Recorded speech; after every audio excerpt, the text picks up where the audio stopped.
ঠিক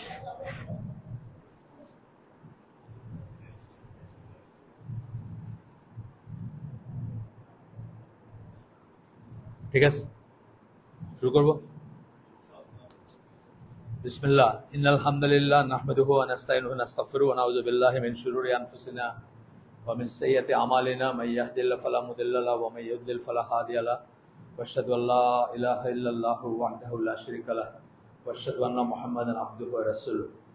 আম্মা বাদ, ফাইন্না খায়রাল হাদিসি কিতাবুল্লাহ ওয়া খায়রাল হাদিয়ু মুহাম্মাদিন সাল্লাল্লাহু আলাইহি ওয়াসাল্লাম ওয়া শাররাল উমুরি মুহদাসাতুহা ওয়া কুল্লু মুহদাসাতিন বিদআহ ওয়া কুল্লু বিদআতিন দালালাহ ওয়া কুল্লু দালালাতিন ফিন-নার। আসসালামু আলাইকুম ওয়া রাহমাতুল্লাহি ওয়া বারাকাতুহু। আমরা এই আয়োজনে এখানে এই পর্যন্ত যে হালাকাগুলো করছি সেটার একটু ধারাবাহিকতা বলি। আমি প্রথমটা ছিল নিজেকে এবং নিজের আহালকে আগুন থেকে রক্ষা করুন বা জাহান্নাম থেকে রক্ষা করুন, এই ধরনের থিম ছিল। তারপরটা ছিল আল্লাহ কি সত্যি আসেন কিনা। তারপরটা ছিল কোরআন কি সত্যি আল্লাহর কাছ থেকে আসছে কিনা। তারপরে ছিল শাহাদার শর্তাবলী, প্রথম শাহাদার শর্তাবলী, প্রথম শাহাদার 9টা শর্ত আমরা এখানে পড়ছি। ওটা বোধহয় 2টা আয়োজনে 2টা এসে শেষ হয়েছে। তারপরটা ছিল দ্বিতীয় শাহাদার মর্মার্থ, গতদিন পর্যন্ত ছিল আর কি, দ্বিতীয় শাহাদার মর্মার্থ। তো এই হালাকাগুলো যদি আমরা সামারাইজ করি তাহলে আমরা আসলে আশহাদু আল্লা ইলাহা ইল্লাল্লাহ ওয়া আশহাদু আন্না মুহাম্মাদান আবদুহু ওয়া রাসূলুহু এটাকে এস্টাবলিশ করার চেষ্টা করছি, বা এটা আমাদের নিজেরা মানে জীবনে ধারণ করার চেষ্টা করছি, বা কিভাবে আমরা কোন কোন কোন পার্সপেক্টিভে কোন ইসে জীবনের সাথে মিলাবো এবং জীবনে কি কি সমস্যা হচ্ছে। কোন আওয়াজ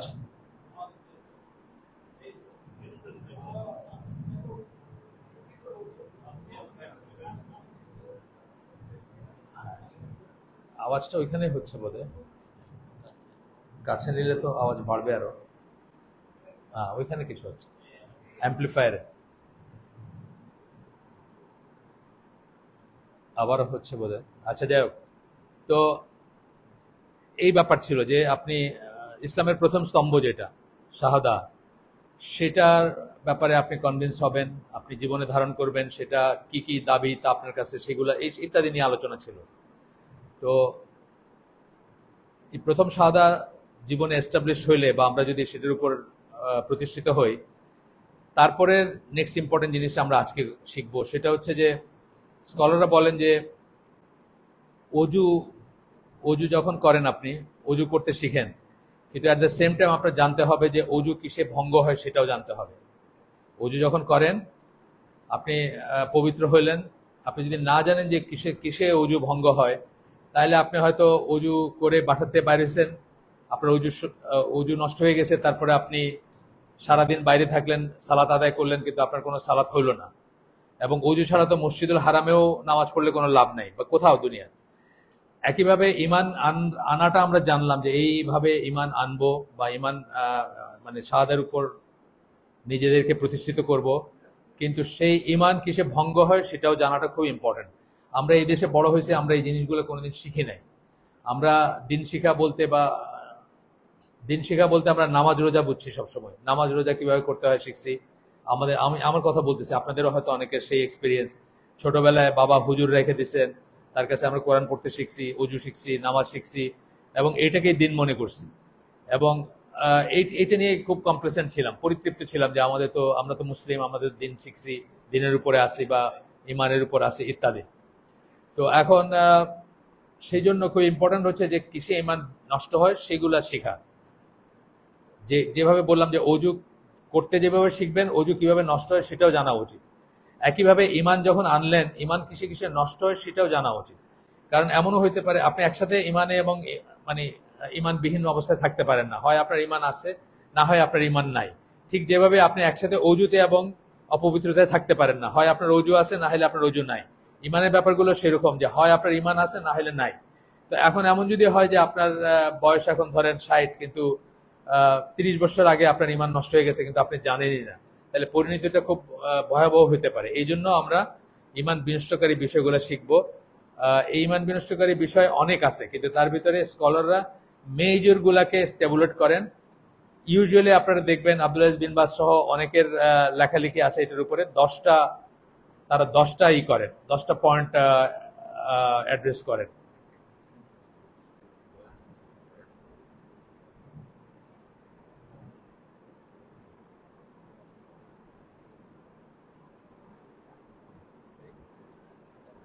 জি, সো আপনি দেখবেন সাধারণত 10টা পাবেন, 10টাতে বলেন, কিন্তু এটা 10টা বলে এমন কোনো কথা নাই, 10টা অনেক বেশি আছে ইমান বিনষ্টকারী বিষয়।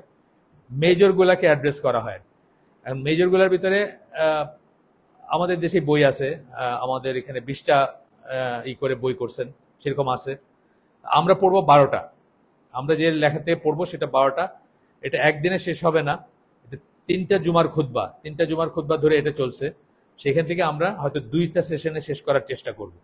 তো প্রথমে আমরা ইমান বিনষ্টকারী বিষয়সমূহ এটার আন্ডারে বা ইসলাম বিনষ্টকারী বিষয় যদি বলি, তো আমরা প্রথমে লিস্টটা পড়ে যাব। লিস্ট মানে তালিকাটা পড়ব। তালিকাটাও যদি আমরা মনে রাখতে পারি বা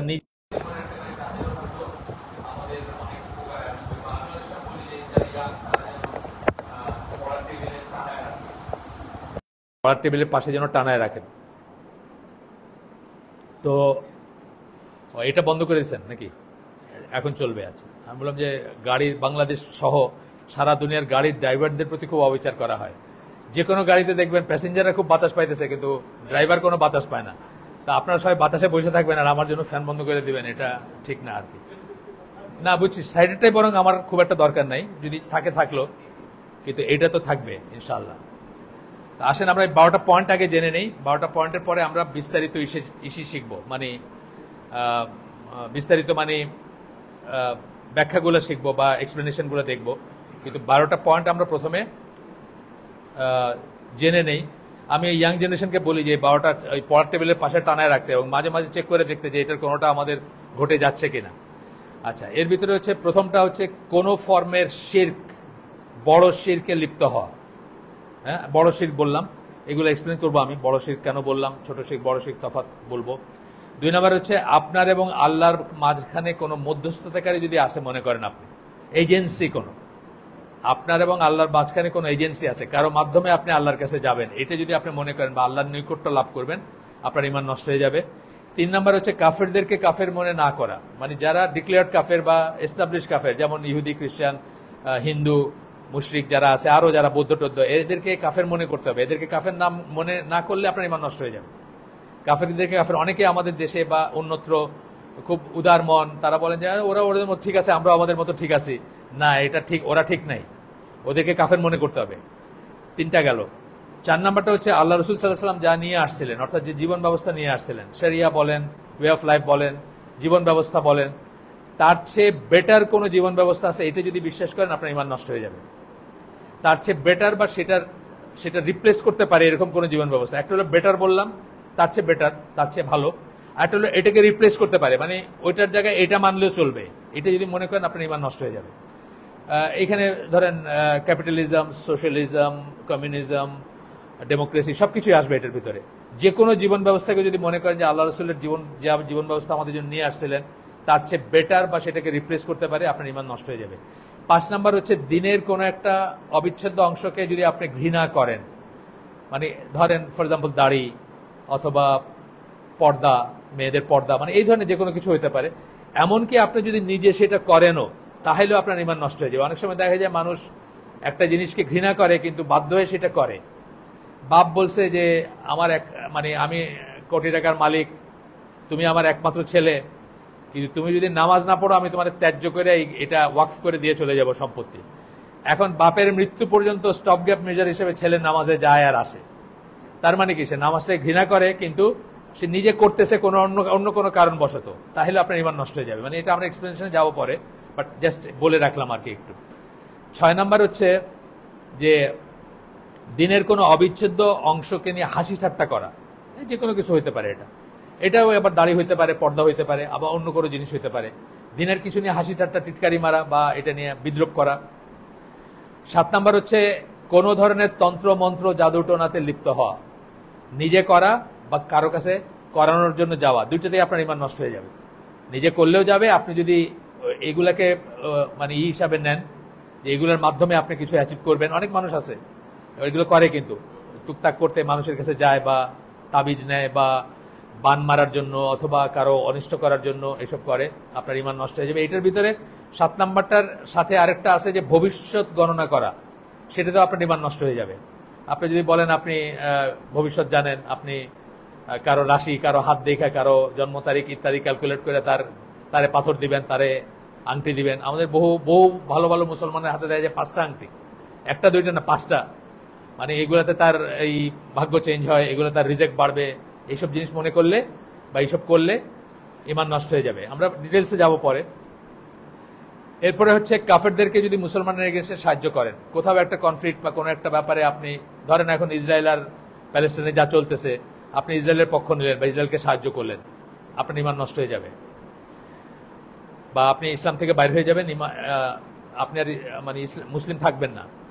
9 নম্বর হচ্ছে এটা বিশ্বাস করা যে কোনো মানুষের শরীয়ত না মানলে চলে, শরীয়তের ঊর্ধ্বে, শরিয়ার ঊর্ধ্বে। আমাদের দেশে কিন্তু এই ফিলিংটা আছে, পীর সাহেবদের, বুজুর্গদের, তাদের শরীয়ত না মানলেও চলে, তাদের নামাজ না পড়লে চলে, তাদের ওযু না করলে। ওই যে একটা পাগল ছিল হাটা বাবা ধায়দার, ওইটার এখানে তো বিশাল মাজার হয়ে গেছে এখন, সলিমুল্লাহ ওই যে কবরস্থান, এই যে তাজমহল রোডে কবরস্থানে একটা সাইড দিয়ে এখন একদম পুরা মাজার, একদম ডেকচি হাড়ি পাতিল সব সহকারে মাজার এখন। ওইটা কি ছিল, 25 বছর ধরে গোসল করে না, ওদের তো পাগল আসলে। কিন্তু আপনি মনে করতেছেন যে ও এমনই কামেল যে ওর নামাজও লাগে না, গোসলও লাগে না, কিছুই লাগে না। ওর পিছে পিছে জুমার দিনে, আমি তো আলামিন মসজিদে নামাজ পড়তাম, জুমার দিনে দেখবেন স্যুট টাই পরা, মানে ভালো ভালো মানুষরা ওর পিছে পিছে হাঁটতেছে জুমার নামাজ কাজা করে কোনো একটা বারাকা পাওয়ার জন্য আর কি। এইরকম যদি আপনি মনে করেন যে আপনার নিজের না অন্যেরও মনে করেন যদি তার শরীয়ত না মানলে চলবে, উনি শরীয়তের ঊর্ধ্বে, কোনো পীর ফকির বুজুর্গ, আপনার ইমান নষ্ট হয়ে যাবে। 10 নম্বর হচ্ছে যে দিন থেকে মুখ ফিরায় নেওয়া। কিভাবে মুখ ফিরায় নেওয়া? By not learning and not practising. দুইটা বললাম, শিখলেন না বা প্রয়োগ করলেন না, দুইটা করলে দিন থেকে মুখ ফিরে নিলে আপনার ইমান নষ্ট হয়ে যাবে বা আপনি ইসলাম থেকে বাইরে হয়ে যাবেন। 11 নম্বর হচ্ছে এমন কিছুকে অস্বীকার করা যেটা ইসলামের অবিচ্ছেদ্য অংশ মনে করা হয়। যেমন ধরেন সুদ হারাম, আপনি ইসলামের সমস্ত বিধান মানেন, শুধু সুদ হারাম এই জিনিসটা মানেন না, মানে যে এইটা আল্লাহ ঠিক বলেন নাই বা এটা এটা এটা ঠিক না, আর বাকি সব মানি আমি। এইরকম কোনো জিনিসকে যদি অস্বীকার করেন আপনার ইমান নষ্ট হয়ে যাবে। আর 12 নম্বরটা হচ্ছে এটা সবাইয়ের মতে না, এখানে একটু কিন্তু আছে। কিন্তু বলতে এটাতে 3টা গ্রুপ আছে, আমরা পরে এক্সপ্লেন করব। যে সালাত পরিত্যাগ করলে কতটুকু পরিত্যাগ করলে আপনি ইসলাম থেকে বাইরে হয়ে যাবেন, এটা নিয়ে একটু মত পার্থক্য আছে, আমরা সেটা পরে ডিটেলস যখন যাব সেটাতে আলাপ করবো ইনশাআল্লাহ।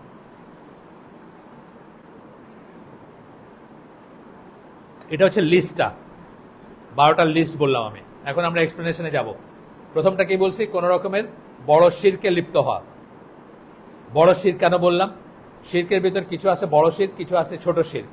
ছোট শির বিশাল গুনাহ, কিন্তু আপনি স্টিল ইসলামের ভিতর থাকবেন, আপনার জানাজা হবে, আপনি উত্তরাধিকারী হবেন ইত্যাদি, মানে স্টিল আপনি মুসলিম। কিন্তু ছোট শিরকও খুব বড় গুনাহ, কিন্তু এটাতে ইসলাম থেকে বের হয়ে যায় না। এখন বড় শির যেটা বলতেছি সেটা নানাভাবে ডিফাইন করা হয়। আমরা যে এখান থেকে করতেছি সেখানে 4 প্রকারের বড় শিরক বলা হয়। একটা হচ্ছে প্রার্থনায় শিরক, প্রার্থনায়। একটা হচ্ছে নিয়তের শিরক, একটা হচ্ছে আনুগত্যের শিরক, আর একটা হচ্ছে ভালোবাসায় শিরক। 4 ধরনের শিরক, মানে বড় শিরকে 4টা ক্যাটাগরি করা হয়েছে। প্রথমটা হচ্ছে প্রার্থনায় শিরক। প্রার্থনায় শিরক বলতে কি বোঝায়? প্রার্থনা মানে কি? দোয়া, আল্লাহর কাছে চাওয়া। যেটা এই দোয়া হচ্ছে এসেন্স অফ ইবাদত। এসেন্স কারে বলে? নির্যাস। নির্যাস, লেবুর এসেন্স কি? লেবুর রসটা। আমরা লেবু কেন কিনি?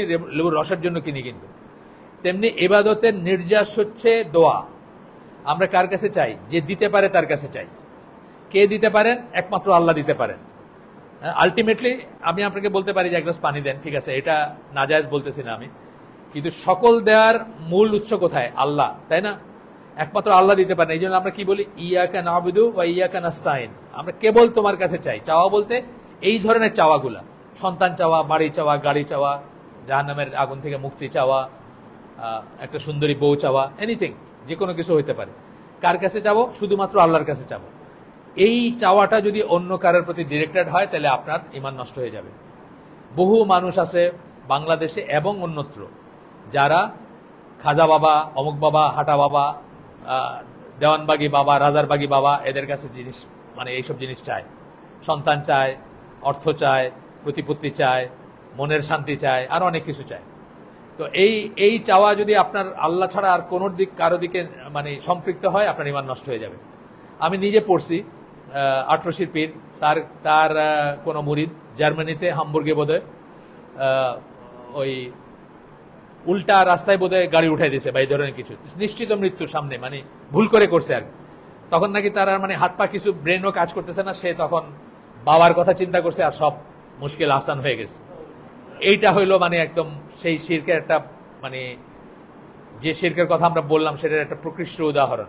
তো এই ধরনের আরো আছে মানুষ বাংলাদেশে বা অন্যত্র মানুষ, জানেন শাহজালাল এর, আমার বাড়ি সিলেট, শাহজালালের মাজারের সামনে এই ওরসের সময় মানে ওই রাস্তা দিয়ে চলাচলের উপায় থাকে না, 300-350 বাস সারা দেশের ডিফারেন্ট জায়গা থেকে গিয়ে ভিড় করে ফেলে। ওখানে কি করতে যায়? ওখানে চাইতে যায় কিছু। কার কাছে চাইতে যায়? একটা মৃত মানুষের কাছে চাইতে যায়। এবং কিসে যায়? উরুসে যায়। উরুস কথা আগে বলছিলাম নাকি এখানে? উরুসের মিনিং কি? উরুসের মানে হচ্ছে বিয়ে। আইন রাসিন, এটার মানে হচ্ছে বিয়ে। তো যেদিন উনি মারা গেছেন ওই দিন আল্লাহর সাথে ওনার বিয়ে হয়ে গেছে, উনি মিলেমিশে গেছেন আল্লাহর সাথে। নজবিল্লাহ, মানে এই শব্দটা মুখে আনা উচিত না। উরুসে যাওয়া, উরুসে কিছু দেওয়া, এগুলো তো বাদই দিলাম, এই শব্দ মুখে আনা উচিত না, এই কনসেপ্টটা থাকা উচিত না মাথায়। তো এই উরুসে যায় এবং ওইখানে গিয়ে নিশ্চয়ই কিছু চায়। তো এইটা হচ্ছে প্রথম প্রকারের বড় শিরক হচ্ছে প্রার্থনায় শিরক। আসেন দেখি এখানে কি বলছেন ওনারা, বইয়ে কি বলছেন আমরা একটু দেখি।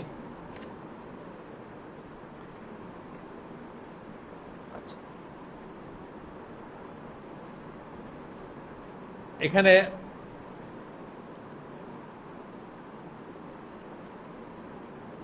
প্রথমে একটু আলাপ করছেন যে আমরা যে হয়ে যাই, আমরা কমপ্লেসেন্ট হয়ে যাই, এটা নিয়ে আলাপ করছেন। এই পয়েন্টগুলো জানার কেন দরকার আছে? ইহুদিরা যেরকম ছিল আমরাও সেরকম হয়ে গেছি। আমরা মনে করি কলেমা পড়ছি, আমরা সবাই জান্নাতে যাব, আর গেলেও জাহান্নামে গেলেও অল্প 2-4 দিন থেকে হয়তো আবার আল্লাহ মাফ করে দিবেন। মানে আল্লাহর অনেক মার্সি, আল্লাহর অনেক দয়া ইত্যাদি। দয়া আছে আল্লাহ ঠিকই, কিন্তু এটা আনকন্ডিশনাল না। সুতরাং এইখানে প্রথমে শুরু করছেন ওইটা দিয়ে যে কিভাবে বলতেছেন যে this is because they said the fire will not touch us but for a number of days and that which they use to invent regarding their religion has deceived them. এটা ইহুদিদের আহলে কিতাবের কথা বলা হয়েছে যে তাদেরকে ধোকা দিছে, তারা নিজেরা যেটা অ্যাজিউম করে নিছে, এটার কোনো দলিল নাই। এটা হচ্ছে সূরা আলে ইমরানের 24 নম্বর আয়াত, যে তাদের এটার কোনো দলিল নাই, কিন্তু তারা নিজেরা এটা আবিষ্কার করে নিছে যে আমরা তো আল্লাহর চোজেন মানুষ, আল্লাহ আমাদেরকে, আমরাও ঠিক কিন্তু তাই মনে করি, মুসলমানরা এখন তাই মনে করি যে আমরা আল্লাহর চোজেন মানুষ, আমরা তো জান্নাতে যাবই, এবং যদি বাই চান্স জাহান্নামে যাইও সেটা হয়তো অল্প কিছু সময়ের জন্য, আচ্ছা দেখা যাবে সেটা পরে, এখন জীবনটা একটু এনজয় করে লই। এটাই কিন্তু আমাদের অনেক মুসলমানের এখন আকীদা, বা এটা আমাদের অনেক মুসলমান এটার উপরে প্রতিষ্ঠিত, বা আমরা মনে করি এটা আরেকটা আয়াত দিয়েছেন, and both the Jews and the Christians said we are children of Allah and his loved ones. আমরা আল্লাহর সন্তান, বা আল্লাহর মানে যাই হোক, চিলড্রেন বলতে এখানে আল্লাহর বান্দা সেই সেন্সটাও আসে, his loved ones, এবং তার ভালোবাসার পাত্র আমরা। Say why then does he punish you for your sins? তাহলে আল্লাহ তোমাদেরকে কেন শাস্তি দেন তোমাদের গুনার জন্য? জিজ্ঞেস করতে বলতেছেন তাদেরকে। You are but human beings of those he has created. তোমরা জাস্ট আল্লাহ যাদেরকে সৃষ্টি করছেন সেই ধরনের মানুষেরই মতো মানুষ, তোমরা স্পেশাল কিছু না। এই কথাগুলো উনি এসে বলছেন, মানে এটার ভূমিকায় বলছেন যেন আমরা কান খুলে কথাগুলো শুনি, যে আমরা আজকে ইমানে আসি মানে কালকে থাকবো এমন কোনো কথা নাই। মৃত্যু যে আমাদের ইমানের উপর হবে এমন কোনো কথা নাই। কোনো সিউরিটি আছে? কোনো সিউরিটি নাই। কোনো সিউরিটি যদি থাকতো, এটা মুরজিয়াদের আকীদা, যে একবার তারা কলেমা পড়ছে মানে আর কিছুতেই তাদের ইমান নষ্ট হবে না, আমল করুক আর না করুক, কিছু করুক আর না করুক, তারা ঠিকই আছে। তো এই জন্য শুরুতে কিছু কথা বলে নিছেন যে আমাদের কমপ্লেসেন্ট হওয়া উচিত না, আমাদের মানে মুসলিমদের, এটা মুসলিমদের জন্য লেখা। তারপরে আসতেছেন এখন আপনার যে পয়েন্টগুলো আমি বলছি সেই পয়েন্টগুলোর ভিতরে প্রথম পয়েন্টে বলতেছেন যে এটা শিরক। শিরক বলে তখন তারপরে শিরকের পরে কিছু দলিল দিতেছেন, আমি একটু বলে দেই। আমি এগুলোর কথা আগেও বলছি। সূরা নিসার 48 নম্বর আয়াত এবং সূরা মায়েদার 72 নম্বর আয়াত, এই দুইটার মানে একসাথে যদি অর্থ করেন তাহলে যা দাঁড়ায় সেটা হচ্ছে যে শিরকের উপর যে মারা যাবে তওবা না করে বা ফিরে না এসে, তার জন্য জান্নাত হারাম এবং জাহান্নাম ওয়াজিব। আল্লাহ বলতেছেন যে এর চেয়ে কম যে কোনো গুনাহ আল্লাহ যাকে ইচ্ছে তাকে মাফ করে দেন। এর চেয়ে কম বলতে কবিরা গুনাহগুলা বা যেমন বললাম যে ছোট শিরক বা ছোট কুফর এই ধরনের বা আছে, সেগুলো আল্লাহ যাকে ইচ্ছে তাকে মাফ করে দিবেন, অর্থাৎ শিরকের নিচের যে গুনাহগুলো আছে। কিন্তু শিরক এবং অনওয়ার্ড, শিরকের চেয়ে বড় গুনাহ আছে। এটা কিন্তু আমাদের দেশে বা অনেক অনেক বক্তার কথায় আসে যে শিরক হচ্ছে সবচেয়ে বড় গুনাহ। শিরকের চেয়ে বড় গুনাহ আছে। শিরকের চেয়ে বড় গুনাহ কি? নাস্তিকতা। যেমন আপনারা পড়ে দেখেন, দলিল দিব আমি, ইসলাম কিউবের দলিল আছে, হাফিজ ইবনুল কাইমের লেখা আছে এইসবের উপরে। শিরকের চেয়ে বড় গুনাহ আছে, বাট শিরক হচ্ছে সেই গুনাহ যার নিচের যে কোনো কিছু আল্লাহ যাকে খুশি তাকে মাফ করে দিবেন, কিন্তু সেটার থেকে না অনওয়ার্ড সেটা মাফ করবেন না। এবং তওবা না করে ফিরে না এসে যদি কেউ মৃত্যুবরণ করে, সে তার জন্য জাহান্নাম ওয়াজিব এবং জান্নাত হারাম। এই শিরকের এটা বলার পরে তখন বললেন যে এই যে চার ক্যাটাগরির আমি একটু আগে বললাম। তো প্রথমটা হচ্ছে প্রার্থনায় শিরক, যেটা এখন আমরা ওটাতে যাব। এখানে প্রথমে যে দলিলটা দিচ্ছেন সেটা হচ্ছে আবু দাউদ, তিরমিজি, নাসাই, ইবনে মাজাহ এইসবের হাদিস, আলবানির মতে সহিহ। এখানে বলতেছেন, মানে হাদিস খুব ছোট্ট, মানে খুব ছোট্ট statement, সাপ্লিকেশন is the essence of worship. সাপ্লিকেশন, দোয়া চাই যে আমরা, সেটা হচ্ছে ইবাদতের নির্যাস, যেটা আমি আগে বলে ফেলছি আপনাদের। ইবাদতের নির্যাস মানে কোর জিনিস হচ্ছে সেটা। তো এই জন্য এটা একেবারেই আল্লাহর জন্য নির্ধারিত। আপনারা জানেন তাওহীদের কথা যখন আমরা পড়ছি বা তাওহীদের কথা বলছি আগে, তখন কি বলছি যে তাওহীদ তিন প্রকারের বলছি আমরা, তিনটা ব্রাঞ্চ আছে তাওহীদের। প্রথমটা কি? তাওহীদ আসমা ওয়া সিফাত, অর্থাৎ নাম এবং গুণ আল্লাহর যে তার রেসপেক্টে তাওহীদ বা একত্ব বা অদ্বিতীয়তা, আল্লাহ যে ইউনিক সেই ব্যাপারগুলো নিয়ে তাওহীদ আসমা ওয়া সিফাত। তারপরটা হচ্ছে তাওহীদ রুবুবিয়া, মানে কর্মকাণ্ডের ব্যাপারে আল্লাহর যে ইউনিকনেস, আল্লাহ রিজেক দাতা, আল্লাহ বৃষ্টি দেন আমাদেরকে, আল্লাহ এই মহাবিশ্ব নিয়ন্ত্রণ করেন ইত্যাদি। আর শেষেরটা হচ্ছে তাওহীদ ইবাদা বা তাওহীদ উলুহিয়া, যেটা হচ্ছে ইবাদতের রেসপেক্টে যে তাওহীদ। তো আমরা এটাকে বলছিলাম, এই মজলিসেই বলছিলাম আমরা আগে, যে এটাকে স্কলাররা একটা গাছের মতো, গাছের সাথে মেটাফোর বলি আমরা, যেটা আর কি গাছের সাথে তুলনা করেন।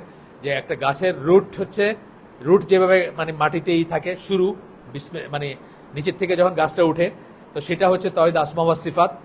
তারপরটা বলতেছেন যে কাণ্ড হচ্ছে তাওহীদ রুবুবিয়া, আর গাছের ফল আলটিমেট হচ্ছে তাওহীদ উলুহিয়া বা তাওহীদ ইবাদতের ব্যাপারে যে তাওহীদ সেটা। এবং নবী পয়গম্বর বারবার কিন্তু এইটাকে ঠিক করতে আসছেন, আপনারা পড়াশোনা করলে দেখবেন এইটাকে ঠিক করতে আসছেন। কিন্তু বাকিগুলাকে কিন্তু কাফের মুশরিকরাও মানে, অনেক সময় মুশরিকরাও মানে। যেমন মক্কার মুশরিকদের কথা বলছেন যে তাদেরকে কোরআনে আসছে, তাদেরকে যদি জিজ্ঞেস করো কে বৃষ্টি বর্ষণ করেন আকাশ থেকে, তারা বলবে আল্লাহ। কিন্তু ইবাদতের সময় তারা কি করে? ওই লাত মানাত উজ্জার মাধ্যমে বা ওদের ইসে ইবাদত করে, তাদেরকে এজেন্সি মনে করে ইবাদত করে ইত্যাদি। তো যাই হোক, এটা এই দোয়াটা উনি বলতেছেন এখানে, they must be reserved solely for Allah when one directs this type of act towards anyone other than Allah, it can take him out of the fold of Islam. এটা তাকে ইসলামের বাইরে নিয়ে যাবে। আমাদের দেশে বহু মানুষ, আমার বাড়ি সিলেট, বহু মানুষ মাজারে সিন্নি করে, মানত করে, ওইখানে গরু পাঠায়, মুরগি পাঠায় বা আরো কিছু, এবং তাদের কাছে চায়, সন্তান চায়, সম্পদ চায়, আর অনেক কিছু চায়। এটা তো গেল মৃতদের কাছে, জীবিতদের কাছেও চায়। আমাদের এই যে বড় বড় খানকাগুলো আছে দেশে, আপনার বিশাল ব্যাপার এগুলা মানে এক একটা মানে কংগ্লোমার বলতে পারেন, মানে ওই ইউনিলিভার যেরকম একটা কংগ্লোমার, সেরকম একটা বিশাল আর কি। তাদের অনেক শাখা প্রশাখা আছে, তাদের অনেক রকম বিজনেস আছে, অনেক রকম ইনভলভমেন্ট আছে, সব কিন্তু এই ব্যাপারের উপরে যে তারা আল্লাহ ছাড়া অন্যের কাছে চায়। এইখানে যাত্রাবাড়ির এক হুজুর আছেন, ডিম পড়া দেয়, মানুষের নাকি বাচ্চা হয়, আছে না? যাত্রাবাড়ি বা এখানে কোথায় আছে, যাই হোক সায়দাবাদী, হ্যাঁ ভুল বলছি, যাত্রাবাড়িটা কাছাকাছি, যাই হোক সায়দাবাদী। ডিম পড়া দেয়, ডিম পড়া দেওয়া মানুষের নাকি বাচ্চা হয়, মানে যাই হোক নজবিল্লাহ। এরপরে বলতেছেন শিরক with respect to purpose, intention and goal. Purpose, intention, goal কাজটা একই, কিন্তু আপনার নিয়তের জন্য কাজটা শিরক হয়ে যেতে পারে। যেমন ধরেন একটা গরু জবাই করলাম আমরা আল্লাহর নামে, কোরবানি করলাম বা সাদাকা করলাম, আমি করতেছি এটা পিওরলি আল্লাহর নাম নিয়ে এবং আল্লাহর জন্য সাদাকা করতেছি। আপনি এটা পাঠায় দিলেন অমুক মাজারে খাজা বাবার নামে, এটা ওইখানে হবে করে না, মানুষে পাঠায় না, ওরসে কি পাঠায়, ওরসে গরু পাঠায়, আরো বড় বড় জিনিস পাঠায়, উট টুটো শুনছি পাঠায়। তো এই যে নিয়তটা দুইটা এক, কাজটা কিন্তু একই, কাজটা একই না, গরু জবাই করলেন বা যাই করলেন, স্যাক্রিফাইস করলেন, দেখলে মনে হলো যে একই, কিন্তু নিয়তের জন্য একটা আপনার শিরক হয়ে গেল, একটা আপনার মানে নর্মাল, কোনো সমস্যা নাই। এখানে একটা আয়াত কোট করতেছেন, একটা না দুইটা আয়াত, সূরা আল আনাম এটার 162-63 নম্বর আয়াত। Say verily my prayer, my sacrifice, my living and my dying are for Allah the Lord of the worlds. জগৎসমূহের প্রভু আল্লাহর জন্য শুধু চারটা জিনিস বললেন, কি আমার প্রেয়ার মানে সালাত, তারপরে স্যাক্রিফাইস মানে কোরবানি বা পশু কোরবানি করি যে আমরা, my living and my dying, আমার জীবন এবং আমার মরণ সব হচ্ছে শুধু আল্লাহর জন্য। He has no partner and of this I have been commanded, তার কোনো শরিক নাই এবং আমাকে এই ব্যাপারে আদেশ করা হয়েছে। And I am the first of the Muslims, আমি হচ্ছি মুসলিমদের মানে যারা মুসলিম মানে কি এখানে আত্মসমর্পণকারীদের প্রথম জন কে, রাসূল সাল্লাল্লাহু আলাইহি ওয়াসাল্লাম, যাকে বলা হচ্ছে সে, যাকে কুল বলে বলা হলো তিনি হচ্ছেন রাসূল সাল্লাল্লাহু আলাইহি ওয়াসাল্লাম, উনি নিজে ডিক্লেয়ার করতেছেন যে আমি হচ্ছে প্রথম জন। তো এই হচ্ছে কথা যে এই ধরনের যত জিনিস আছে, অ্যানিম্যাল স্যাক্রিফাইস বলতেছেন, ভজ মানে কোনো একটা কিছু শপথ করা, তারপরে ওথ, পিলগ্রিমেজ, পিলগ্রিমেজ মানে তীর্থযাত্রা।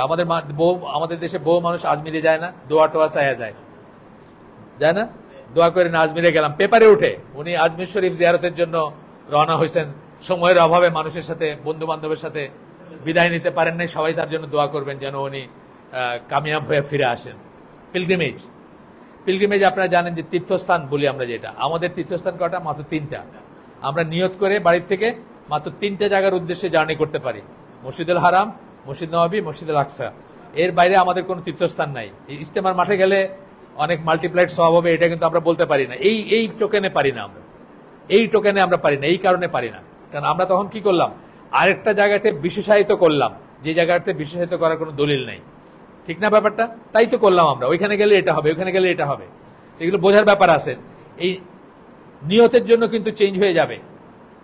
আমিও সিলেট গেলাম, আপনিও সিলেট গেলেন, আপনি গেলেন যে মানে মা আপনার উদ্দেশ্য হইলো যে মাজারটা দেখি নাই কোনোদিন, একটু দেখে আসলাম, আর আমি গেলাম ওইখানে ড্রিমল্যান্ড আছে একটা, ওইখানে আমার বাচ্চা কাচ্চারে, কথার কথা আমি যাই না ড্রিমল্যান্ডে, ওইটাও ঠিক না যাওয়া, ওইটাও ঠিক না, ডিফারেন্ট কারণে। বাট ধরেন কথার কথা ছোট ছোট বাচ্চা, তাদেরকে দেখাইতে যে এখানে চরকি আছে একটা বা কিছু একটা, তো দুইটাই কিন্তু সিলেট যাওয়া, কিন্তু নিয়তের জন্য একটা শিরক হয়ে গেল, আর একটা কিছুই না, নর্মাল আর কি।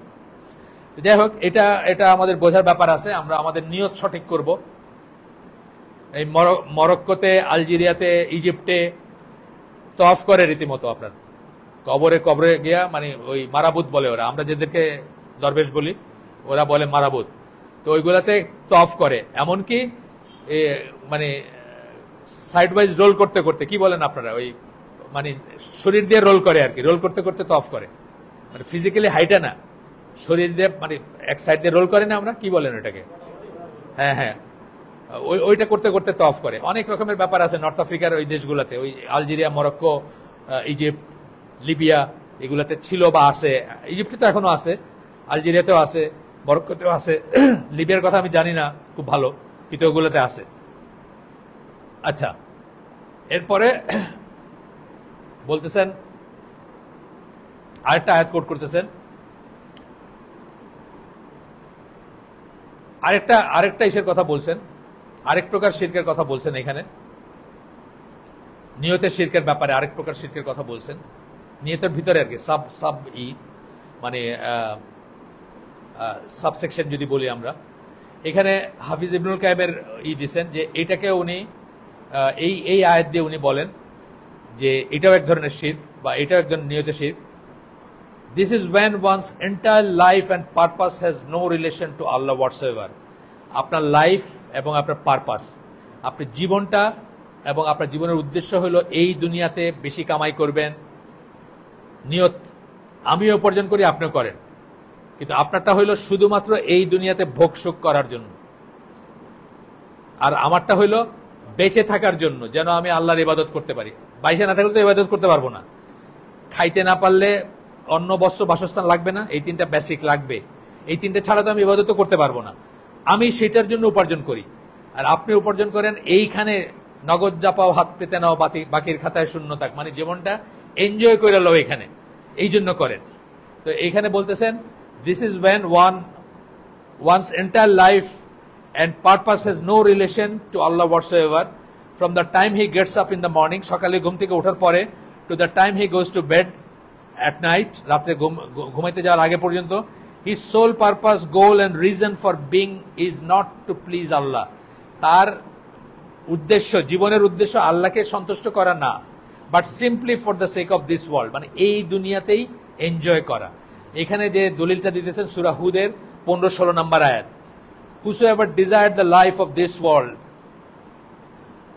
and its glitter, যে এই দুনিয়ার জীবনটাকে আকাঙ্ক্ষা করে এবং এটার চাকচিক্যকে আকাঙ্ক্ষা করে, সেগুলো চায়, to them we shall pay in ফুল, তারা যার জন্য খাটাখাটনি করবে আমরা তাদেরকে পুরাপুরি দিব। দেখবেন এই জন্য অনেক কাফের মুশরিকরা আছে না, সমৃদ্ধ, তারা আমাদের চেয়ে অনেক সমৃদ্ধ। কারণ অনেকে আমাদের এসে বলে যে ইন্ডিয়ান ডাক্তারগুলো খুব ভালো, মানে মনে হয় যেন একেবারে জান দিয়ে দিতেছে। আরে ওইটাকেও দিন হিসাবে নিতেছে, তো ওইটাই তার দিন। ওই যে রোগীর সেবা করতেছে, রোগীর এই করতেছে, কামাই করতেছে, ওইখানে এক্সেল করে, এটাই তার দিন।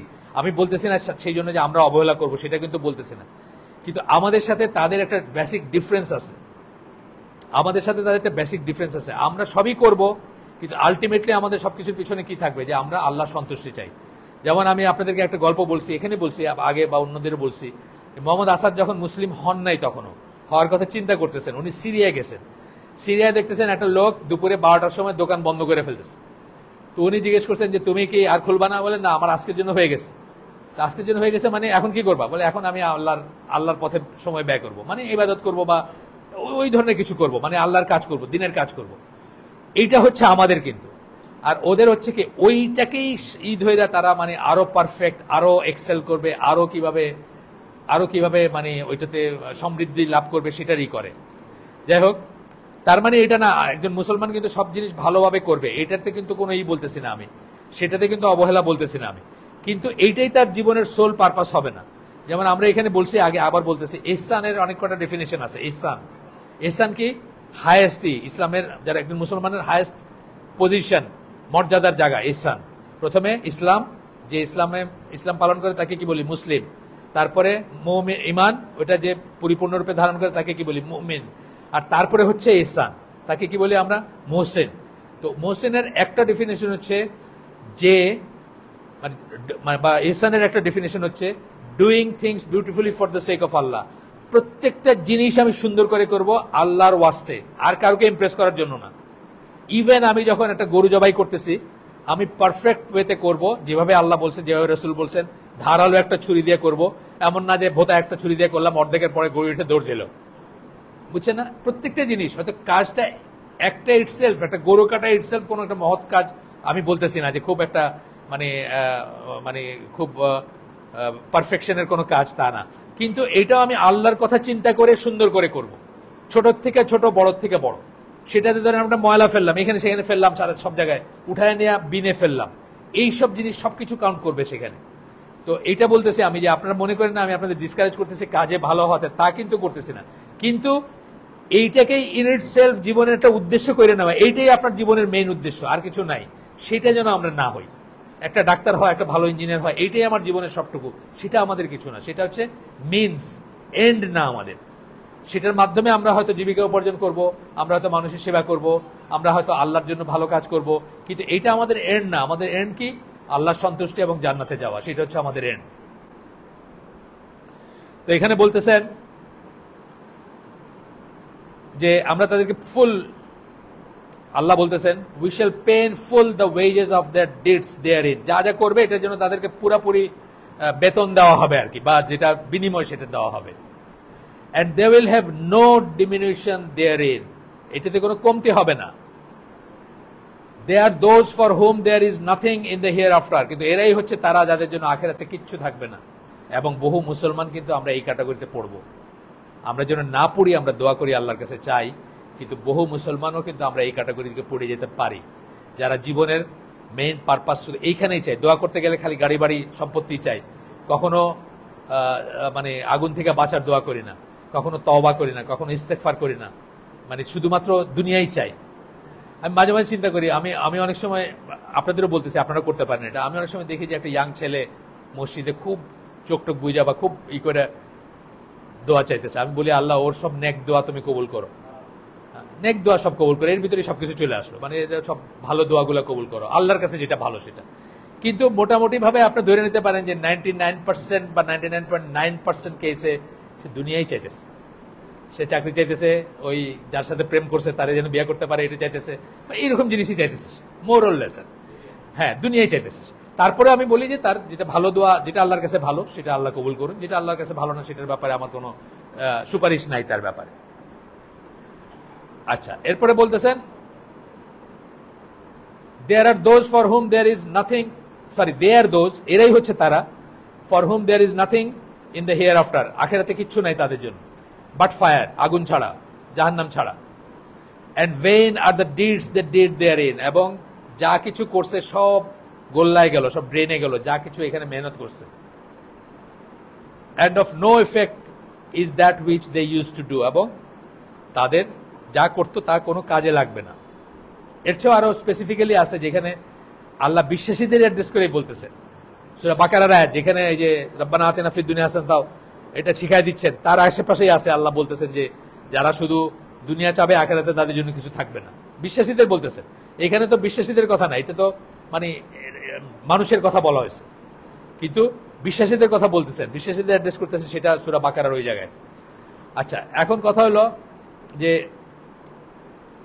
এইরকম কথাগুলো যখন আসছে বা নাজিল হয়েছে, তখন মক্কার মুশরিকরা বা কাফেররা সাহাবীদেরকে জিজ্ঞেস করছে যে আমরাও ভালো কাজ করলাম, তোমরাও ভালো কাজ করলে, কোন একটা ভালো কাজ, মানে সামাজিক ভালো কাজ, যেটা তোমাদেরটা কবুল হবে, আমাদেরটার জন্য কোনো আমরা রিওয়ার্ড পাবো না, এটা কেমনে করে হয়, মানে এটা কেন, মানে বুঝতেছেন না তারা আর কি কেন। তো একজন বিদেশি স্কলার উনি খুব সুন্দর করে এক্সপ্লেন করছেন যে আমরা ওজন বলে একটা জিনিস শুনি না, ওজন একটা ভর, একটা ওজন, যারা একটু পড়াশোনা করছেন ফিজিক্সে বা ইসে সায়েন্সে তারা জানেন। ভর এবং ওজন, ওজন হচ্ছে যে মানে ভারী হওয়ার যে ফিলিংটা বা ভারী হওয়ার যে ব্যাপারটা, আপনি যদি পাল্লায় আপনার ভর অনেক হইতে পারে, কিন্তু আপনি নিজে যেমন মহাশূন্যে যখন যান, আপনার 70 কেজির শরীরটা আপনার ওজনবিহীন মনে হয়, আপনি ভেসে বেড়ান, তাই না? আপনার কোনো ওজন নাই আপনার মনে হয়, কেন? কারণ ভর হচ্ছে যে মেটেরিয়ালটা আছে, আর ওজন হইলো যখন সেটা সাথে জি দিয়ে গুণ করি আমরা, জি মানে মাধ্যাকর্ষণ জনিত ত্বরণ যেটা বলি, সেটা দিয়ে যখন গুণ করি তখন। তাহলে পৃথিবীতে যার এগেন ওজন, যিনি 60 কেজি ওজন, উনি যেভাবে ফিল করেন, যতটুকু নিজেকে ভারী ফিল করেন, উনি যদি চাঁদে যান তাহলে 1/6 ওনার মনে হবে ওনার ওজন 10 কেজি। তাহলে কি দিয়ে গুণ করি আমরা? ওজন বের করতে হলে ভরকে জি দিয়ে গুণ করি। একইভাবে কিয়ামতের দিন পাল্লা যখন করা হবে, ইমান ফ্যাক্টর দিয়ে গুণ করা হবে। জি যদি 0 হয় তাহলে ওজন 0, মহাশূন্যে আপনার জি 0, আপনি ভাইসা বেড়ান, আপনার কোনো ওজন নাই। তেমনি আপনি অনেক ভালো কাজ করছেন, কিন্তু পাল্লায় যখন উঠানো হবে তখন ইমান ফ্যাক্টর দিয়ে গুণ করা হবে। আমরা ইমান ফ্যাক্টর 0 মানে আপনার সমস্ত কাজ 0 হয়ে যাবে। এটা আমাদের মনে রাখা উচিত আর কি। আচ্ছা, গেল যখন নিয়তের কথা আসলো, আমরা সবসময় নিয়তটাকে সিধা করে নিব, মানে নিয়তটাকে পারফেক্ট করে নিব, লাইনে নিয়ে আসবো। যদি যেখানে ভুল থাকেও, আমরা যখন একটা ভালো কাজ করতেছি, সেটা কি মানুষের দেখানোর জন্য করতেছি নাকি রিয়েলি ভালো কিছুর জন্য করতে, প্রতিনিয়ত কিন্তু এই টেস্টটা আসে, তাই না? প্রতিনিয়ত আসে, প্রতিনিয়ত প্রত্যেকটা কথাতে আপনার আসে, প্রত্যেকটা ইন্টারেকশনে আসে যে আমি কেন করলাম একটা ভালো কাজ। আমরা তখন কি করব? নিয়তটাকে ঠিক করে নিব, সঠিক করে নিব, স্ট্রেটেন করে নিব, শুদ্ধ করে নিব, সিধা করে নিব। আচ্ছা, এরপরে বলতেছেন যে আনুগত্যের শিরক। আনুগত্য শিরক মানে আল্লাহর আনুগত্য যেভাবে করা উচিত সেভাবে যদি কেউ মানুষের আনুগত্য করে, তাহলে এই শিরকে সে লিপ্ত হবে। এখানে দলিল দিচ্ছেন, এটা আমি আগেই বলছি, একদিনে শেষ হবে না, এটা বড় আলোচনা, এবং আমাদের কোনো ট্রেন ছাড়িয়ে যেতেছে না। আমরা একটু সুন্দর করে শুনি, আমরা মনে রাখার চেষ্টা করি, যদিও 1 মাস পরে অনেক কিছু মনে থাকবে না, তারপরেও মানে অনগোয়িং প্রসেস আর কি এটা। তো এখানে সূরা তওবার 31 নম্বর আয়াত আসছে যেখানে আল্লাহ বলছেন যে দে মানে ইহুদি এবং খ্রিস্টানদের কথা বলতেছেন, টুক দেয়ার রাব্বিজ এন্ড দেয়ার মংস, মানে রাব্বি মানে ইহুদিদের যে ধর্মযাজক, মংস মানে বিশপ যারা ইসেদের খ্রিস্টানদের, to be their lords besides Allah, রব বানায় নিয়েছিল আল্লাহ ছাড়া তাদের। এখানে কি তাদের আনুগত্যটা আল্লাহর আনুগত্যের পরিবর্তে সেই রাব্বি বিশপ তাদের আনুগত্য বড় হয়ে গেছিল আল্লাহর আনুগত্যের বিপক্ষে বা পরিবর্তে। তো এখানে আদি বিন হাতিম বলে একজন সাহাবী আল্লাহ রাসূলের কাছে কনভার্ট করতে আসছিলেন, উনি খ্রিস্টান ছিলেন। তখন উনি বললেন যে ইয়া রাসূলুল্লাহ, আমি একটা জিনিস বুঝতে চাই, মুসলমান হব কিন্তু আমি একটা জিনিস বুঝতে চাই, আল্লাহ এখানে এটা বললেন কেন? আমি তো এটা বুঝলাম না। আমরা তো আমাদের বিশপ যারা হুজুর যারা আর কি আমাদের খ্রিস্টানদের হুজুর, তাদেরকে তো আমরা মানে ইলাহ হিসাবে গ্রহণ করি না। তখন আল্লাহ রাসূল বললেন যে তারা যদি একটা হারাম জিনিসকে হালাল বলে তোমরা সেটা মেনে নাও না? বলে হ্যাঁ তা তো মানি। তারপরে বললো যে যদি উল্টাভাবে একটা হালাল জিনিসকে হারাম করে সেটাও তোমরা মানো না? বলছে হ্যাঁ সেটাও মানি। বলে এইটাই হচ্ছে রব বানায় নেওয়া। আজকে আমাদের মুসলমানদের ভিতর বহু মানুষকে দেখবেন আমরা কিন্তু এই আনুগত্যের শিরকের ভিতরে আছি। আমরা খুব মনে কষ্ট নিয়ে গেলাম যে হুজুর এ বলতেছে টেলিভিশন দেখা নাকি হারাম। দৌড়, টেলিভিশন দেখা হারাম হবে কেন? টেলিভিশনকে আমরা খারাপ জিনিস দেখতেছি নাকি? আমরা তো দুনিয়ার খবর দেখতেছি। আপনি কি হালাল জানতে চান আমারে বলেন, আমি হুজুর দেখাই দিচ্ছি কার কাছে গেলে কোনটা হালাল জানবেন। কে বলবে টেলিভিশন হারাম, কে বলবেন হালাল, কে বলবেন নাটক হালাল, কে বলবে সুদী ব্যাংকে ট্রানজাকশন করা হালাল, আমি হুজুর দেখাই দিব আপনাকে কার কাছে গেলে কোন ফতোয়া পাবেন। তার মানে কি আমরাও সেরকম হয়ে যাচ্ছি, বা অনেক ক্ষেত্রে আমরা সেরকম যে আমরা ফতোয়া মঙ্গারিং করি, কার কাছে গেলে কোনটা হালাল বলবে। উল্টাটাও আছে, যেটা হালাল সেটাকেও হারাম করে দিচ্ছে না। বাংলাদেশে এখন মানে টেকনিক্যালি একাধিক বিয়ে করা হারাম। টেকনিক্যালি কেন বললাম? কারণ আপনি জেলে যাবেন একাধিক বিয়ে করলে, বউয়ের যদি না নেন, আপনি বউয়ের পারমিশন যদি না নেন। এটা কি আল্লাহর বিধান নাকি? না, এটা আল্লাহর বিধান না। তো মানে কেউ তো এটাকে করে দিচ্ছে না, তা আপনি তারে ইলা বানায় নিছেন বা তারে রব বানায় নিছেন। আমি একটা সিস্টেমের ভিতর থাকতে পারি, আমি বাধ্য হইতে পারি সেটা মানতে, তাই না? মানতে আমি ধরেন ফর এক্সাম্পল আমেরিকায় আছি, আমেরিকানরা ডান দিকে গাড়ি চালায়, রাস্তার ডান দিকে গাড়ি চালায়, আমি বাধ্য না মানতে? পছন্দ করি বা না পারি, সেটা পছন্দ করি বা না করি আমি মানতে বাধ্য। ঠিক এখানে একটা সিস্টেমের ভিতরে আছি, আমি সেকেন্ড বিয়ে করতে পারবো না পারমিশন ছাড়া, কিন্তু আমি এটাকে সঠিক মনে করি না। আমি মনে করি না এটা সঠিক, কিন্তু অনেক মানুষ আছে না এটাকে সঠিক মনে করে। তার মানে কি রাব্বি বিশপের জায়গায় এখন যারা এটা নিয়ম করছে তারা যেটা বলতেছে আপনি আনুগত্য, তাদের আনুগত্য করতেছেন, আপনি আল্লাহর আনুগত্য করতেছেন। এখানে বোঝার অনেক ব্যাপার আছে। এখন যখন একটা সমাজ সংসার বা একটা দেশ বা একটা রাষ্ট্রযন্ত্রে অনেক সময়ই শাসকরা বা শাসক গোষ্ঠী এমন কিছু করবে যেটা আল্লাহর নিয়মের এগেনস্টে যায় বা আল্লাহর কথার এগেনস্টে যায়, আপনার আমার মতো মানুষের তখন করার কি আছে? এ নিয়ে হাদিস পড়ছি আমরা, এখানে পড়ি নাই, এখানে পড়বো আগামীতে। এখানে তিনটা জিনিস করতে পারেন আপনি। একটা হলো তার সাথে হাত মিলায় বাবা দিতে পারেন, কি সুন্দর আইন করছে, এখন থেকে আর কেউ সেকেন্ড বিয়ে করতে পারবে না বউয়ের অনুমতি ছাড়া। আপনি ধ্বংস হয়ে গেলেন যদি আপনি সেটাকে অ্যাপ্রিসিয়েট করেন এবং সেটার সাথে বাবা দেন। আর সেকেন্ডটাকে আপনার প্রোটেস্ট করতে পারেন, আপনার যদি সেই ক্ষমতা থাকে। আপনি রাষ্ট্রযন্ত্রের খুব কাছের মানুষ, আপনি প্রোটেস্ট করতে পারেন, আপনি গিয়ে বলতে পারেন শাসককে যে এটা ঠিক করেন নাই, এটা করা উচিত হয় না আপনার। আপনি এটা করতে পারলেন না, আমার মতো ম্যাঙ্গো পিপুল, আপনি আম জনতা কি করতে পারেন? ঘৃণা করতে পারেন, সেটাকে অপছন্দ করবেন এবং ঘৃণা করবেন। কথা বুঝছেন না? তিনটা ক্যাটাগরি। কিন্তু আনুগত্য মানে এইটাই ঠিক মেনে নিলাম বা এটা খুব বাবা দিতেছি, সেটা হইলে কি হবে? আপনার ঈমান নষ্ট হয়ে যাবে। এটাই কিন্তু বলতেছেন আনুগত্য শিরক মানে তাই। যখন আল্লাহর আনুগত্যের চেয়ে মানুষের প্রতি আনুগত্য আপনার বেশি হয়েছে, যে কোনো মানুষ হোক সেটা, বাবা মার প্রতি হইল। আমরা কিন্তু এই জন্য আল্লাহ কি বলছেন কোরআনে একাধিক জায়গায় বলছেন, সূরা লুকমানে বলছেন, অন্যত্র বলছেন যে বাবা মা যদি শিরকের কথা বলে বা আল্লাহ বিরুদ্ধে কোনো কথা বলে সেখানে কোনো আনুগত্য নাই। আল্লাহর পরে আনুগত্য কার প্রতি? ওয়াইফের হাজবেন্ডের প্রতি, ছেলে মেয়েদের বাবা মার প্রতি, আর গণসাধারণের শাসকের প্রতি, মুসলিম শাসক। এই তিনটা কিন্তু খুব মানে আল্লাহ নেক্সট টু আল্লাহ আনুগত্যের করা হয়, ইসলামে বলা হয়। কিন্তু সেখানেও কোনো আনুগত্য নাই যদি আল্লাহ বিরুদ্ধে কোনো অর্ডার করে। মসজিদুল হারামের ইমাম 30 লক্ষ মানুষ নামাজ পড়তেছে, আনুগত্য করতেছি না আমরা? সে আল্লাহ আকবর বলতেছে, আমরা রুকুতে গেলাম, আরেকটা আল্লাহ আকবর বলতে আমরা কোথায় গেলাম? সিজদায় গেলাম। আনুগত্য তো এটা আনুগত্য। কিন্তু কেন আনুগত্য করতেছি? তার আল্লাহর এক্সিসে আছে, সেই জন্য আনুগত্য করতেছে। এখন তার মাথা খারাপ হয়ে গেছে, সে কোনো এক রাকাতে গান গাইলো, আপনি তার আনুগত্য করবেন? হ্যাঁ, তার পিছনে নামাজ পড়বেন? তার ছুঁড়ে আপনি বাইরে ফেলাই দিবেন, তাই না? এইটা বলা হচ্ছে এখানে, বোঝার ব্যাপার, আনুগত্যের শিরক। One must be very careful with respect to this type of shirk, as one may fall into it under many guises. অনেক ছদ্মবেশে আপনি এটার ভিতরে এই ট্র্যাপে পড়ে যেতে পারেন।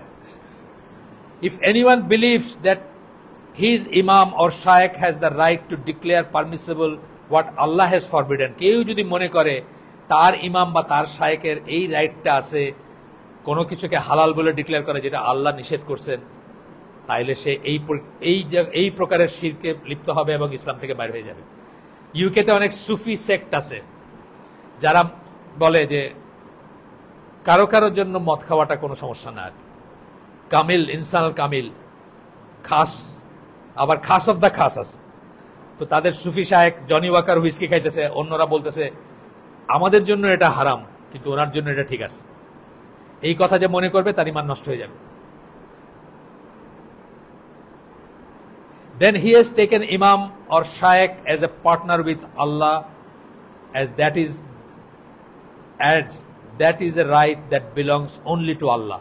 হারাম এবং হালাল করার মালিক হচ্ছেন একমাত্র আল্লাহ এবং বাই এক্সটেনশন আল্লাহ রসুল। কারণ আল্লাহ কিসের মাধ্যমে করছেন? আইদার কোরআন অথবা সুন্নাহর মাধ্যমে করছেন। তাহলে আল্লাহ এবং আল্লাহ রসুলের বিধান অনুযায়ী হালাল এবং হালাল হবে, সেটার মালিক তারা। এখন যদি আমরা নতুন করে কেউ হালালকে হারাম বা হারামকে হালাল করি, দুইটাই হালালকে হারাম করাও আছে। আমাদের দেশে এখন প্রায় একটা কথা বলতে চেষ্টা করা হয়, কোরবানি টোরবানি এগুলো একটু অপচয়, বলতেছে না একটা গোষ্ঠী কিন্তু বলতে চেষ্টা করে, এগুলো নিষ্ঠুরতা, এগুলো অপচয়, এগুলোর জন্য রাস্তাঘাট নষ্ট হয়, ময়লা হয়, এই ধরনের কথা বলে না, বলতেছে। কিন্তু খ্রিস্টান একজনের বই আছে একটা, আমি ভুলে গেছি নামটা, খ্রিস্টানের লেখা, আপনি একটু ক্যামোফ্লাজ বুঝতে একটু সময় লাগবে, কালো কাভারের একটা বই, যেখানে কোরবানি রেখেছে গোটা একটা বই। আমার ভয় হয় কোন দিন কোন হুজুর ফতোয়া দিয়ে বসবেন যে কোরবানি এখনকার কনটেক্সটে কোরবানি করাটা জায়েজ না, নাউজুবিল্লাহ। এরপরটা হচ্ছে ভালোবাসার শিরক। আমরা তিনটা ক্যাটাগরি শিরকে শেষ করছি, এরপরটা হচ্ছে ভালোবাসার শিরক। এখানে আপনার দলিল হিসাবে আসতেছে সূরা বাকারার 165 নম্বর আয়াত, যেখানে আল্লাহ বলতেছেন যে মানুষের মাঝে এমন আছে যারা আল্লাহ ছাড়াও অন্যকে ইবাদতের জন্য বা আল্লাহর প্রতিদ্বন্দ্বী হিসাবে গ্রহণ করে। They love them as they love Allah, তারা তাদেরকে ভালোবাসে যেভাবে তারা আল্লাহকে ভালোবাসে। এই যে কালকে পরশু 110 জন, মিনিমাম 110, বেশি হইলে বড় ফিগারটা 126 কিছু স্ট্যাম্পিডে মরে গেছে এই সে উত্তরপ্রদেশে, খালি পায়ের ধুলা নিতে গিয়ে একজন মানুষটা যখন গাড়িতে উঠতেছে, মানুষের ভিড় দেখে সে নামতে চেষ্টা করতে বোধহয় কিছু, তার পায়ের ধুলাটা কে কার আগে নিবে এই জন্য মানে পাড়া দিয়ে মানছে 110 জন, মিনিমাম 110 জন, ম্যাক্সিমাম 126-এর মতো নাম্বার মারে ফেলছে। এটা হচ্ছে আল্লাহর রাইভেল হিসাবে মানুষকে গ্রহণ করা, ঠিক না? আল্লাহর রাইভেল হিসেবে সে আল্লাহকে ভালোবাসে না। কিন্তু আপনি দেখেন আল্লাহ যেগুলো বলছেন সে কাজগুলো সে করে না, সে যারাই আল্লাহ মানতেছে তার কাজগুলোও সে করে না। সে তো আর ওই লোকরে আল্লাহ মানে না, সে কিন্তু অন্য কিছু একটাকে মানে আল্লাহ, তাই না? যাই হোক, সে শিব হোক, কি সব আছে না, বিষ্ণু, শিব, হায়ার গডস আছে তাদের, তার জন্য কিন্তু সে মরবে না, এইভাবে পায়ের নিচে মরবে না, কিন্তু সে ওই লোকের পদধূলি নিতে গিয়ে মরে যাচ্ছে। এইটা হচ্ছে যে যারা আল্লাহর চেয়ে বেশি মানুষকে মানে কাউকে ভালোবাসে। কাউকে বলতে আল্লাহ সৃষ্টির কথা বলছেন। আমরা যে কোনো তৌহিদের কথা যখন আলাপ করব তখন আল্লাহ একদিকে আর যা কিছু এক্সিস্ট করে সব আরেকদিকে, আর কিছুই আল্লাহর মতো না। এখান থেকে আমরা শুরু করবো তৌহিদের যাত্রা, আগে বলছি আমরা। তো এটা আল্লাহ বলতেছেন, এটা যে শুধু রেস্ট্রিক্টেড টু ওই কি বাবা, ওর নাম কি, ভোলে বাবা বা কিছু, ওর নামটা বলেছি, তার বেলায় রেস্ট্রিক্টেড তা না। অনেক মানুষ তার ওয়াইফকে, তার ছেলেকে, তার মেয়েকে আল্লাহর চেয়ে বেশি ভালোবাসে। তাদের জন্য সে আল্লাহ বিরুদ্ধে একটা কাজ করে না, তাদের জন্য সে নামাজ কাজা করে, তাদের জন্য সে ঘুষ খায়, তাদের জন্য সে চুরি করে। তারা সকালবেলা বউ কইতেছে আরে কি শীতের দিনে যাইবা শুয়ে থাকো, বউয়ের ওয়ার্মথের জন্য সে শুয়ে থাকে, নামাজে যায় না। সে আল্লাহর চেয়ে বেশি ভালোবাসে না বউকে? অবশ্যই ভালোবাসে। অনেক চিন্তার ব্যাপার আছে। However, one must love Allah above anything or anyone else. একটা বলছেন থিং, একটা বলছেন এনিওয়ান। দুই দিকেই কিন্তু মানুষ আল্লাহর চেয়ে বেশি ভালোবাসে। অনেক মানুষ তার সম্পদকে আল্লাহর চেয়ে বেশি ভালোবাসে। সেই সম্পদের জন্য সে নামাজ কাজা করে, সেই সম্পদের জন্য সে হজে যায় না, সেই সম্পদের জন্য সে একটা কিছু করে না। মানে যাই বলেন, যতগুলোই বলেন, মানুষ আছেন, আমি চিনি মানুষ আছে সারাদিন পরে এসে 4 ওয়াক্ত নামাজ কাজা পড়ে, সারাদিন উপার্জনের জন্য বাইরে বড় বড় স্যুটটাই পরা জায়গাতে গিয়া কাজ করে আইসা একসাথে 4 ওয়াক্ত পড়ে। দেশে এবং বিদেশে আমি চিনি, ইউরোপে চিনি আমি, আমেরিকায় চিনি আমি, সারাদিন পরে এসে সারাদিনের নামাজটা কাজা পড়ে, 3 ওয়াক্ত 4 ওয়াক্ত পড়ে। আচ্ছা, তো সে কি করতেছে? সে থিঙ্ক, সে এনিওয়ানকে কিন্তু ভালোবাসে নাই, সে থিংকে ভালোবাসতেছে। কি থিং? টাকা পয়সা, এটাকে সে ভালোবাসতেছে বা ঐশ্বর্যকে ভালোবাসতেছে।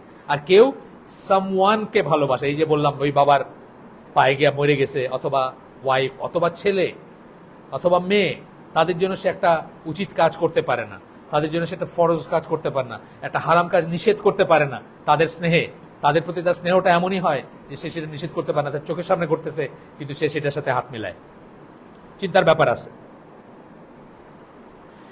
এরপরে বলতেছেন whenever anyone loves anything or anyone more than he loves Allah, he has left the fold of Islam. যখনই কেউ কোনো কিছুকে বা কোনো কাউকে আল্লাহর চেয়ে বেশি ভালোবাসে, সে ইসলাম থেকে অলরেডি বাইরে হয়ে গেছে। তাকে আবার তওবা করতে হবে, আবার ঈমান দোহরাইতে হবে এবং ইসলামে ফিরে আসতে হবে। It can be, for example, one's country. এটা খুবই মারাত্মক একটা জিনিস। আমরা অনেকে আমাদের দেশকে, মানে একটা সুডো ফিলিং, দেশকে আমরা আল্লাহর চেয়ে বেশি ভালোবাসি। এই যে বলতেছেন এখানে আমেরিকানদের কথা বলতে, আমেরিকানদের কথা বলতেছেন। অনেক আমেরিকান মুসলিম বলে যে I am an American first then a Muslim. আপনার দেশকে আপনি ইসলামের উপর, আল্লাহর উপর স্থান দিলেন। আমার এক বন্ধুর ছেলে ইন দ্য টোর অফ ডিউটি আফগানিস্তানে মারা গেছে, আমেরিকান আর্মির হয়ে মারা গেছে। তো তার দাদি এই মোহাম্মদপুরে মিলাদ পড়াইছেন শহীদ নাতির জন্য। এটা আমরা দেখবো যে এটা অনেক কাউন্টে এটা মানে লাইনে নাই, বেলাইনে চলে গেছে। একটা কাউন্ট হলো এটা, এই যে ভালোবাসার ব্যাপারটা। তো বলতেছেন যে yes, it can happen in this case. Some people join the Jama to work for the sake of Islam. কোন একটা জামাতে অনেকে ইসলামের জন্য কাজ করার জন্য। আর প্রথমে বলতেছেন, I have actually heard Muslims say I am an American first and a Muslim second. আমি একজন আমেরিকান প্রথমে, তারপরে খুব গর্ব করে বলে, এরকম আছে গর্ব। আমেরিকান ফ্ল্যাগ দিয়ে হিজাব পরে, দেখেন নাই? আমেরিকান ফ্ল্যাগ দিয়ে হিজাব পরে দেখা যায় আমি আমেরিকান এবং Muslim at the same time. Can such a person actually be considered Muslim? প্রশ্নবোধক চিহ্ন দিয়েছেন উনি। He is stating that he cares for his country, he cares more for his country than he cares for the religion of Allah. সে তার দেশের জন্য বেশিই করে। এই জন্য আমাদের যাদেরকে আমরা শহীদ বলে ডিক্লেয়ার করি, সে শহীদ কেন হয়েছে? সে কি আল্লাহর জন্য হয়েছে? এটা একটা প্রশ্নবোধক চিহ্ন। কিন্তু সে কি যুদ্ধ আল্লাহর জন্য করছে? সে কি এই দেশটাকে একটা মুসলিম ভূমি মনে করে করছে, বা আল্লাহর এক্সিসে ছিল কিনা? ঠিক আছে, স্বাধীনতা সংগ্রামের সময় যদি সে যুদ্ধ করে, সেটাও যদি সে আল্লাহর জন্য করে থাকে, সে শহীদ হইতে পারে। কিন্তু তার নিয়তটা কি ছিল? সে কি আল্লাহ কি বলছেন? নিজেকে সেলফ ডিফেন্সের কথা বলছেন না? আমাকে কেউ মাইরে ফেলতেছে, আমি তো বসে বসে দেখবো না। আমি স্বাধীনতা সংগ্রাম বাদ দেন, আমার জাস্ট সিলেটের বাড়িতে আমার ডাকাত পড়ছে, আমি যদি সেখানে ডাকাতকে রেজিস্ট করতে গিয়ে মারা যায়, আমি শহীদ, তাই না? তো কিন্তু সেই নিয়তটা আমার ছিল কিনা? নাকি দেশমাতৃকার জন্য প্রাণ বিলানোর জন্য আমি গিয়া শহীদ হয়ে গেছি, নাকি আমাকে বড় একটা খেতাব দেওয়া হবে দেখে আমি শহীদ হয়েছি? এখানে প্রশ্নবোধক চিহ্ন আসবে। এটা বলতেছেন। আর তারপর বলতেছেন যে এই টাইপের শিরক তখন হয় যখন কেউ একটা জামাতে জয়েন করে, আল্লাহর জন্য জয়েন করে, ইসলামের জন্য জয়েন করে, ইসলামের সেবা করে, তারপরে হয়ে যায় যে ওই জামাতের কজটাই তার কাছে মেন হয়ে যায়, আর অন্যটা মানে ওইটাই মুখ্য হয়, অন্যটা গৌণ হয়ে যায়। ওই জামাতের বিরুদ্ধে কিছু বললে সে কোনো কারণে মুসলমান মনে করে না, কারো টলারেট করে না, পারলে তারে মাইরে ফেলবে, পারলে তারে কাইটে ফেলবে। এই টাইপের শিরক তখন হয় যে আপনার জামাতটা তখন আল্লাহর চেয়ে বড় হয়ে গেল, ওইটার প্রতি আনুগত্যটা আপনার বড় হয়ে গেল। এটা কিন্তু খুবই ফাইন একটা লাইন, এটা যে কোনো সময় হইতে পারে আপনার। তো বলতেছেন যে but then they forget that goal and start and start working for the sake of the group, ওই গ্রুপের জন্য তখন শুধু কাজ করতে শুরু করে। Often they do not become happy when things go well for Islam and Muslims, but are only happy when things go well for their group or party. আমার দল যদি বিজয় লাভ করে বা আমার দল যদি বিজয় হইতে পারে তাইলে আমি হ্যাপি, কিন্তু ইসলামের একটা বিজয় হচ্ছে অন্যের মাধ্যমে হচ্ছে, সেটাতে আমি আর হ্যাপি থাকি না। তখন আমাদের এই ধরনের শিরকে পতিত হওয়ার একটা সম্ভাবনা থাকে, ভালোবাসার শিরক। আমার ভালোবাসাটা তখন এই জামাত, এই পলিটিক্যাল পার্টি, এই ফ্ল্যাগ, এই গঠনতন্ত্র, এইটার প্রতি হয়ে গেল মেইন, আমার আল্লাহর প্রতি আর থাকলো না তখন। এটা কিন্তু আমাদেরও খুব সাবধান হওয়ার ব্যাপার আছে। আমি দেখছি, আমি ইসলামের বিভিন্ন গোষ্ঠীগুলোর সাথে তো উঠা বসা করছি, আপনি আস এন্ড দেম বুঝতে 5 মিনিটও লাগবে না, আপনি বুঝবেন যে আপনি আউটসাইডার। ওইখানে যতগুলো আছে আপনাকে তারা আস এন্ড দেম, মানে আপনি একজন আউটসাইডার। আল্লাহর জন্য ভালোবাসা এগুলো থিওরিটিক্যাল ব্যাপার, কিন্তু আপনাকে তারা নিজেদের একজন বলে করবে না, আপনাকে বহিরাগত বলে ট্রিট করবে। চিন্তার ব্যাপার আছে। সেকেন্ডটা হলো, এই দুইটা দিয়ে বোধহয় শেষ হবে আজকে। সেকেন্ডটা, শিরকটা বড়, শিরকের ভিতরে আবার সাবসেকশন আছে 4টা। এইভাবেই ধরেন আমি বলছি যে কেউ 20টা করেন, কেউ আরো বেশি করে করেন। এই 4টাকে যদি আমরা 4টা পয়েন্ট ধরতাম তাহলে তো এখানে ধরেন 12-র জায়গায় 15টা হয়ে যেত, এইরকম আর কি। সেকেন্ড পয়েন্টটা হচ্ছে আপনার এবং আল্লাহর মাঝখানে আপনি যদি কাউকে মধ্যস্থতাকারী মনে করেন, কোন এজেন্সি মনে করেন, কারো মাধ্যমে আল্লাহর কাছে পৌঁছাতে হবে, আল্লাহর নৈকট্য লাভ করতে হবে, আপনার ঈমান নষ্ট হয়ে যাবে। ইভেন রাসূল সাল্লাল্লাহু আলাইহি ওয়াসাল্লামকে যদি মনে করেন, রাসূল সাল্লাল্লাহু আলাইহি ওয়াসাল্লাম কিন্তু আমাদের ইন্টারমিডিয়ারি না, তার মাধ্যমে মেসেজ আমাদের কাছে আসছে, কিন্তু তার মাধ্যমে আমাদেরকে আমরা আল্লাহর কাছে দোয়া করতে হলে তার মাধ্যমে দোয়া করি না, জীবিত অবস্থায় করি না, এখনো করব না, তার মাধ্যমে দোয়া করি না। আমরা দরুদ পড়ি, কারণ দরুদ আল্লাহ কোরআনে শিখাই দিয়েছেন, সেই জন্য পড়ি। দরুদ একটা ফর্ম অফ ইবাদত দেখে করি আমরা কিন্তু তাকে ভেনারেট করতে গিয়ে করি না। আমাদের দেশে অনেকে বলে যে ফরজ নামাজ তো আল্লাহর জন্য পড়ি আর সুন্নত পড়ি রসুলের জন্য, নজবিল্লাহ। এটাও কিন্তু শিরক। এটা যদি আপনি মনে করেন এটাও শিরক। সুন্নত রসুল পড়ছেন দেখে আমি পড়ি, কিন্তু রসুলের জন্য পড়ি না। সমস্ত নামাজ, সমস্ত ইবাদত সবকিছু শুধু আল্লাহর জন্য। মাফ করবেন। এখানে আসতেছে দলিল, আসতেছে সূরা বাকারা 186 নম্বর আয়াত, and when my slaves ask you concerning me, আমার সম্বন্ধে যখন আমার বান্দারা জিজ্ঞেস করে তোমাকে, বলো I'm indeed near, আমি তাদের কাছেই আছি, অর্থাৎ আমি তাদেরকে শুনি, আমি তাদের দোয়ার জবাব দেই, আমি তাদেরকে দেখি, আমি তাদেরকে ফিল করি, বাট বাই এসেন্স, জাত সহকারে আমি তার চেয়ার এবং তার ভিতরে নাই আর কি, কিন্তু আমি তার কাছে আছি। কাছে থাকা বলতে এই শোনার ব্যাপারে, জানার ব্যাপারে, জ্ঞানের ব্যাপারে কাছে থাকা। I respond to the invocation of the supplement when he calls on me. আমি সে যখন দোয়া করে, দোয়া চায় আমার কাছে বা কিছু চায়, আমি তাকে আনসার করি, তার রেসপন্ড করি, তাকেই করি। এইটাই হচ্ছে একটা দলিল যে আপনার সাথে সরাসরি সম্পর্ক আল্লাহ। আপনি যখন সালাতে দাঁড়ান, আপনি প্লাগড ইন, সরাসরি আল্লাহর সাথে আপনার সম্পর্ক, সেজদাটা আপনি আল্লাহর সামনে দিচ্ছেন এবং আপনার সাথে আল্লাহর ব্যক্তিগত কথোপকথন চলতেছে।